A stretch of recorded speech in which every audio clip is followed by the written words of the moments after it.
Okay, so we have everything set up. We've got the palette paper pinned down, our tubes of paint next to us. I put paint on the edge of the palette. I don't like to put it right in the middle because the middle is where I'm going to be mixing.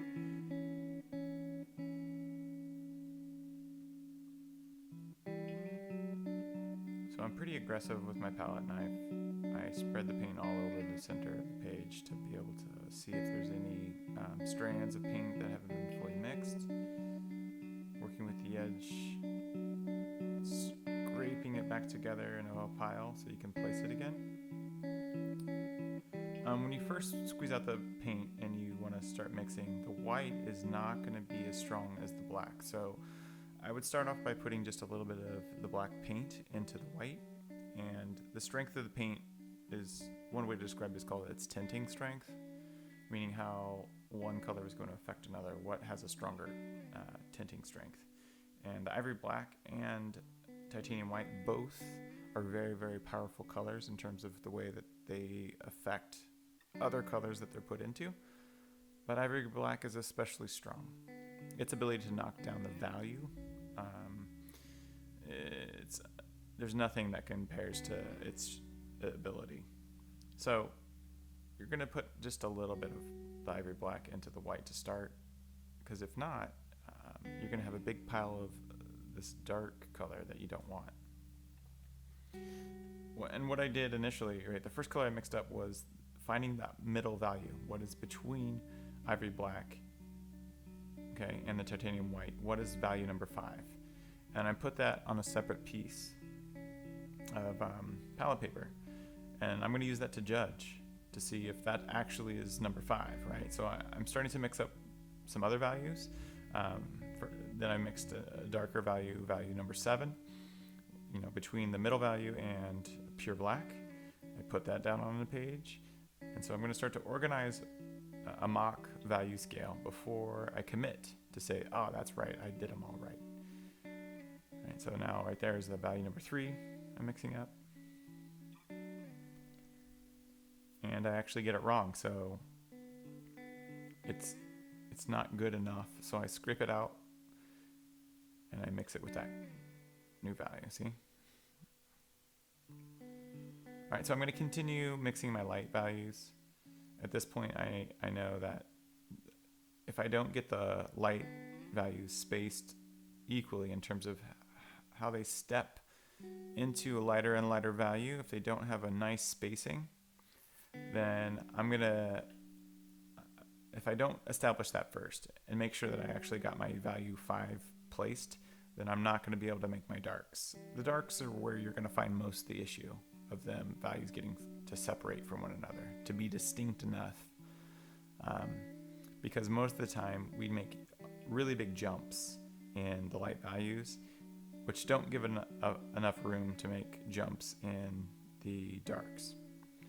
So I got too aggressive right there with my palette paper and I ripped it. So I'm putting a new page down to mix again. I'm used to working on a sheet of glass in my studio, and palette paper is obviously not as strong. So I'm going back to my darks. I start with my ivory black, and then I added a little bit of that middle 5 value that was left on my page. I'm doing it again, and just trying to knock the black down enough to where I notice that it is lighter, right? I don't want to jump it too far. I just want to have it be distinguished from the pure black.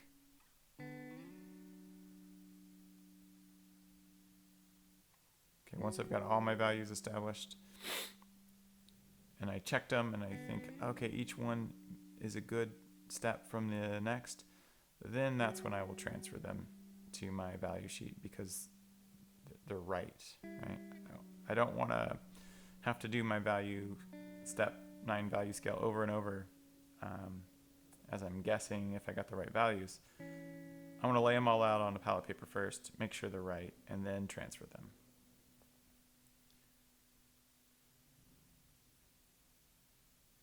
So there's a couple ways you can do the value step process at the end. You can tape all the edges off. If you have really skinny masking tape, typically it's called like drafting tape, where it's like a 1/4 of the inch thick. You can make nice little boxes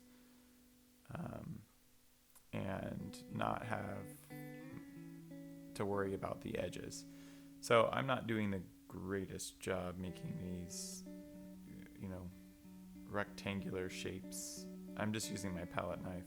I don't like to use a brush because cleaning the brush every time is what you have to do if you're going to use a brush or use a new brush for each value.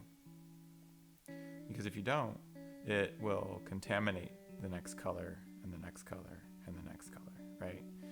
So if there's still pigment left in your brush as you dip it into the new pigment, you're going to change the color you work so hard to achieve. So that's why I recommend using a palette knife for this whole process. To clean off your palette knife, simply wipe it on a paper towel, and, pinch it and squeeze, and all the paint comes off, and you're ready to dip into the next color.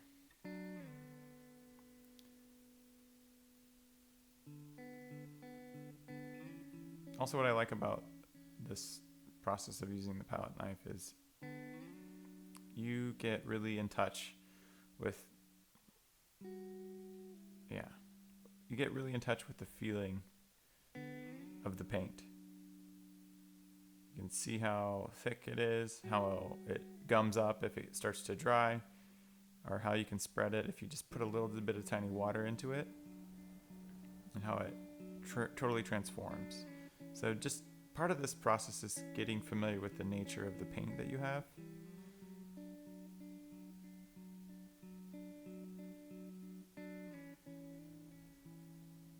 And then I encourage you to take more care in this value strip, because you're going to use it for the next project. It's going to be a resource that you'll look to and work from as we move into our first big assignment.